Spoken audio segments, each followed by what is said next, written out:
Organisasi yang bergerak di sektor hak asasi manusia, Organisasi Amnesty International Indonesia, Chapter Universitas Papua, mendapatkan informasi adanya gerakan aksi demonstrasi yang dilakukan siswa SD dan guru SD YPPK di Titigi, Distrik Sugapa, Kabupaten Intan Jaya pada tanggal 14 November 2023.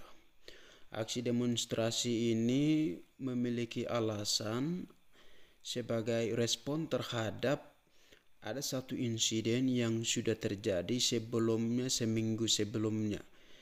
Insiden itu merupakan adanya kecelakaan bom yang mengenai terhadap salah seorang siswi yang bernama Mizana Agizimi Jau.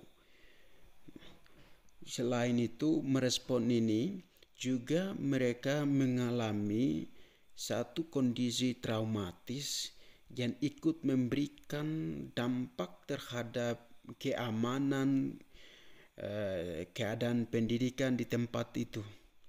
Oleh karenanya itu, melalui aksi demonstrasi itu, menurut informasi bahwa mereka meminta untuk segera tarik kembali pos TNI yang ada di tempat, ada di sana, dan sekaligus menolak adanya pos TNI. Kedudukan pos TNI ini sebenarnya punya cerita yang ada kaitan erat dengan peristiwa di mana dimulai konflik senjata di Intan Jaya. Nah, ketika setelah konflik senjata dimulai, kemudian berikutan dengan adanya pelabelan atau stigma terhadap kedudukan organisasi perjuangan Tentara Pembebasan Nasional Papua Barat, organisasi Papua Merdeka, disebut sebagai teroris. Nah, ini satu wacana yang meningkat dari sebelumnya dan distatuskan sebagai kelompok kriminal bersenjata atau KKSB dan lain-lain. Nah, ini ikut memberikan dampak terhadap adanya gelombang operasi yang besar-besaran terjadi di Papua, terutama di titik-titik konflik bersenjata dan lebih mendominasi di Intan Jaya. Menurut beberapa laporan, termasuk kajian yang dilakukan diantaranya kajian cepat ekonomi politik dan penempatan militer di Papua, studi kasusnya Intan Jaya. Di dalam ini dipelopori oleh organisasi koalisi organisasi sipil. Nah, seperti Kontras Papua, LBA, dan kawan-kawan lainnya, termasuk beberapa panelis dari organisasi ini. Mereka merumuskan adanya dominasi militer di Intan Jaya.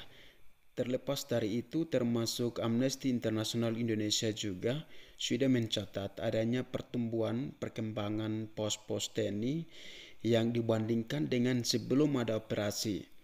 Nah, jumlah cukup meningkat signifikan dan kedudukan militer di sana itu cukup menguasai lebih dari populasi masyarakat. Nah, ini kemudian tidak hanya mendominasi tapi juga ikut menciptakan satu kondisi yang mengganggu aktivitas keamanan, aktivitas ekonomi, sosial, dan lain sebagainya. Sehingga ini juga ikut menciptakan tindakan-tindakan yang menewaskan atau mengorbankan nyawa.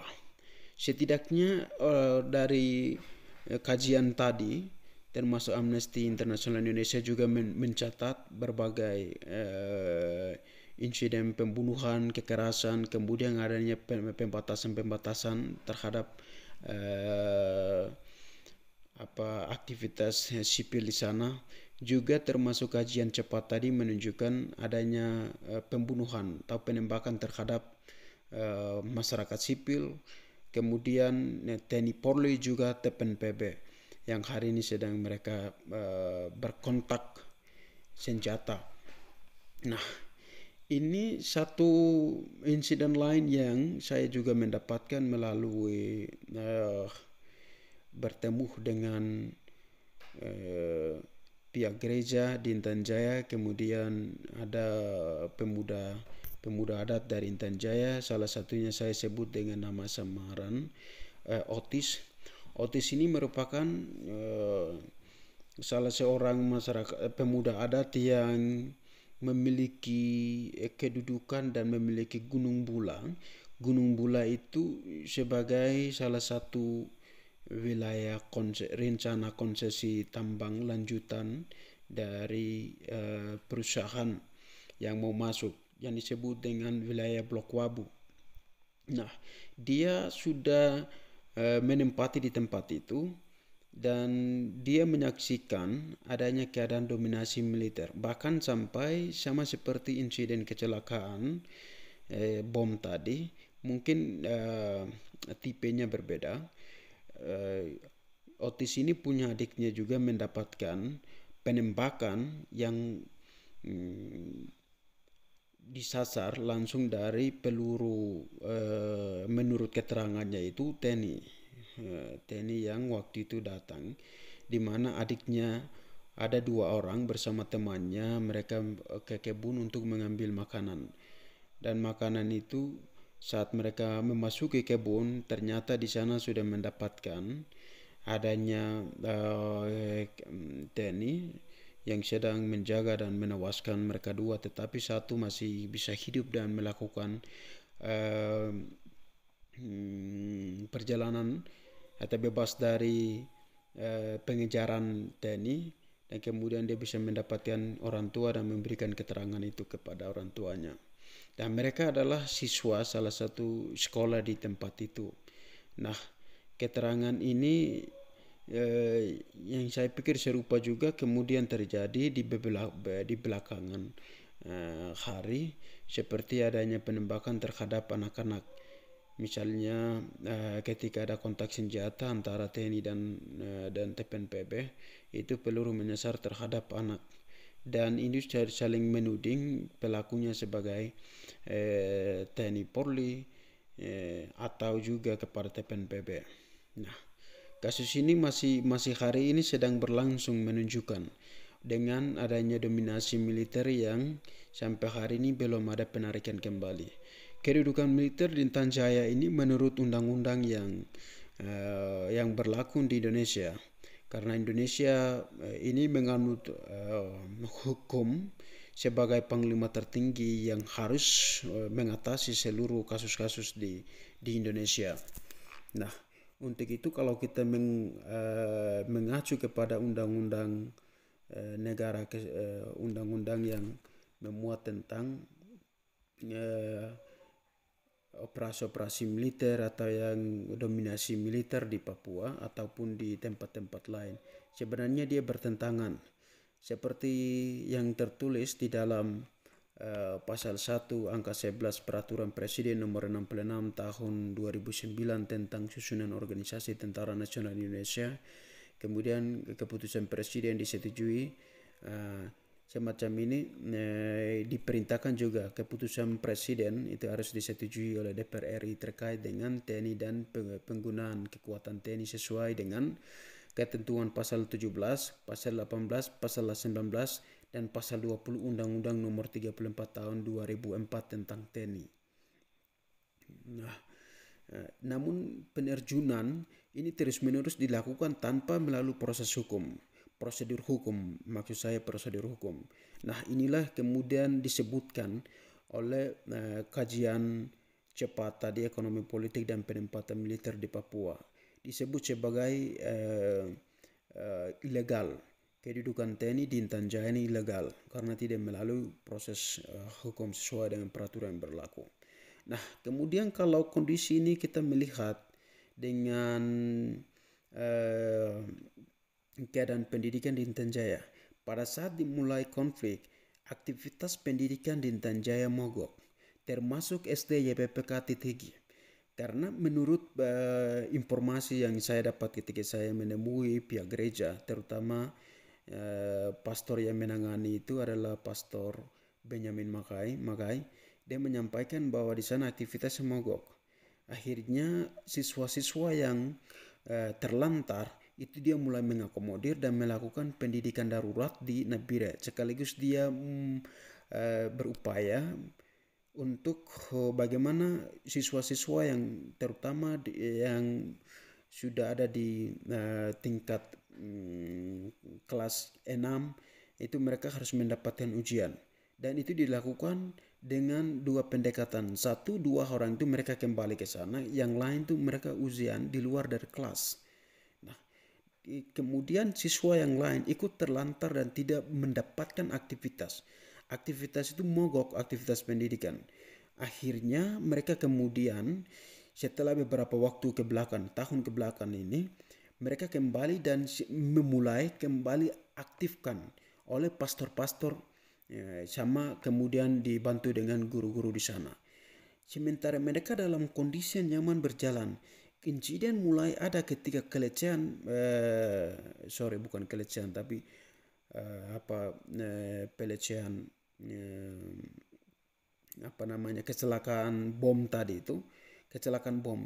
Ini kemudian membangun trauma lagi. Kedudukan militer yang banyak juga membangun trauma dan membuat keadaan di sana tidak nyaman untuk melakukan aktivitas pendidikan. Lalu apa cita-cita bangsa ini? Negara Indonesia, dasar Undang-Undang Negara Kesatuan Republik Indonesia mengamanatkan, mencerdaskan kehidupan bangsa. Kalau bentuk pendekatan militer yang hari ini diterapkan di Papua Intan Jaya, kemudian pendidikan-pendidikan dibatasi. Apa itu yang dimaksudkan dengan mencerdaskan kehidupan bangsa? Atau ini ada motif apa di balik pendudukan militer di Intan Jaya? Nah, model-model ini yang justru memandek kemajuan sumber daya manusia di Papua. Hak-hak atas pendidikan, hak-hak atas kehidupan orang Papua dibatasi dengan pendekatan-pendekatan kedudukan militer. Kita sudah ada di era demokrasi. Kita sudah ada di ruang yang memberikan kebebasan kepada rakyat, kepada masing-masing masyarakat. Nah, setelah adanya reformasi sistem pemerintahan, di mana kekuasaan yang terlalu otoriter, Soekarno ditumbangkan kemudian beralih ke demokrasi. Sebenarnya sudah memberikan jaminan untuk kebebasan. Tidak boleh ada tekanan-tekanan, pembatasan-pembatasan, kekerasan-kekerasan. Justru ini semakin membuat keadaan kemanusiaan semakin brutal di tempat di sana. Karena di sisi lain pendidikan ini kan ketika ada dominasi itu semakin membuat aktivitas masyarakat di tempat itu tidak berjalan normal. Dari beberapa temuan saya termasuk ketika saya melakukan kajian, saya juga mendapatkan keterangan dari sana bahwa TNI itu jadi manajer time, mengatur waktu untuk mengatur aktivitas masyarakat di tempat. Mulai dari jam setelah jam 7 kalau tidak salah jam 7 atau jam 9 sampai jam 1 itu yang dikasih aktivitas kepada masyarakat. Sementara jam lain dibatasi dan dilarang. Orang mau aktivitas antar sesama dalam duduk bercerita dalam bahasa saja dibatasi. Semua terkontrol. Itu menurut data tahun 2022 ketika saya melakukan penelitian. Saya meyakini kondisi ini masih ada di Intan Jaya. Dan ini diakibatkan oleh pendudukan militer lagi sekali lagi. TNI Polri yang ada di sana. Pos-pos yang non-organik itulah yang kemudian membuat kondisi ini semakin kacau. Saya pikir kalau kedudukan TNI yang organik yang sudah ada, itu mereka sudah berbaur, berinteraksi dengan masyarakat. Mungkin saya pikir cukup baik. Kemungkinan seperti itu. Tapi kedudukan penambahan-penambahan ini yang semakin mengkacaukan. Dan dampak-dampaknya mulai berlahir. Ya, kita lihat adanya pengungsian-pengungsian terjadi. Kalau menurut data terakhir, dari data yang saya dapatkan akibat dari konflik senjata dan kedudukan militer di atas, ada sejumlah, itu menurut data pemerintah, 1.237 orang masyarakat sipil yang terdata sebagai pengungsi. Nah, lain turun ke Nabire dan terbagi ke beberapa daerah di sekitarnya. Belum lagi kita hitung yang mati di tengah jalan. Belum lagi mereka mendapatkan kesakitan, kelaparan yang bertambah karena mereka harus meninggalkan tanah airnya. Mereka juga harus berbaur, bersesuaikan dengan keadaan-keadaan yang baru. Mereka tidak punya makan minum juga yang mereka menumpang di daerah-daerah. Seperti di Nabire, ketika saya dapatkan kabar dari data atau penjelasan-penjelasan dari pihak gereja. Nah, ada juga yang di opname sakit. Nah, belum lagi kita menghitung ada masyarakat sipil yang hari ini korban di Intan Jaya. Seperti sudah disampaikan juga melalui hasil kajian Amnesty International Indonesia, kemudian Kontras yang bergabung di dalam kajian cepat ekonomi politik dan penempatan militer. Paling tidak mereka mencatat bahwa ada 34 korban, diantaranya masyarakat sipil lebih dominan karena ada 15 warga sipil ditembak. Itu data lalu, belum lagi data-data yang terupdate. Contoh seperti kasus kecelakaan bom, itu belum disampaikan dan dipublis melalui media-media. Ini langsung hanya diupdate melalui media-media lokal. Ya, kemudian bahkan media lokal kadang mereka tidak mendapatkan. Nah, masih banyak kasus-kasus yang terjadi di sana tapi tersembunyi. Nah, ini saya dapat juga keterangan dari seorang pewarta yang melayani di pusat paroki di distrik Sugapa di Kabupaten Tanjaya. Nah, informasi keadaan semacam ini sebenarnya menurut konteks hukum hak asasi manusia tidak ada yang dibenarkan. Bahkan justru membangun keadaan di Papua, kehadiran negara di Papua, betul-betul mengkolonisasi, mencacah. Nah, masyarakat hidup dalam trauma, diteror, intimidasi, kekerasan dari waktu ke waktu. Kapan lagi mau akan memberikan kebebasan, kedamaian dari tindakan-tindakan seperti itu? Kalau negara masih terus-menerus melihat orang Papua dengan kacamata militer. Dan militer yang datang juga bukan datang untuk mengamankan, menyamaikan, memberikan kedamaian bagi masyarakat sipil. Tapi justru selalu adanya insiden-insiden yang merusak harkat dan martabat seorang manusia. Jiwa seorang manusia, nyawa seorang manusia. Nah, ini tidak dibenarkan berdasarkan hukum internasional, termasuk hukum nasional, hukum domestik, yang memberikan perlindungan kebebasan terhadap adanya keamanan, kedamaian bagi masyarakat sipil. Juga menentang hak memenuhi atas hak pendidikan masyarakat.